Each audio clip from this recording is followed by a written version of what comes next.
Hello, good morning. This is Tina Mix Vlog. Welcome sa aking menu for today. Sinigang sa miso ng ulo ng pink salmon. So guys, ganito po ako magluto ng pink salmon. Ayan, una-una ito muna ang mga ingredients niya. Bawang, sibuyas, kamatis, leeks, sili, luya, at ang dahon ng mustasa. So, una, ang ginawa ko po ay pinakuluan ko yung ulo ng pink salmon at tinapon ko yung unang sabaw para hindi po siya nakakaumay kasi alam nyo guys, napakataba. So, ito, magisa na tayo ng lahat ng mga ingredients, bawang, sibuyas, kamatis, luya, at ano pang nandyan? Sibuyas.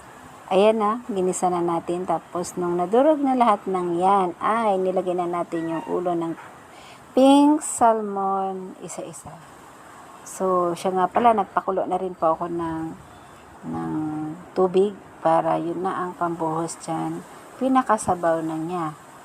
Ayan na siya na. Wait na po tayo mga kaibigan. Tingnan po natin yung output ng ating niluluto kung gaano pa kaganda. So, ayan. Charan! Luto na agad. Nandiyan ang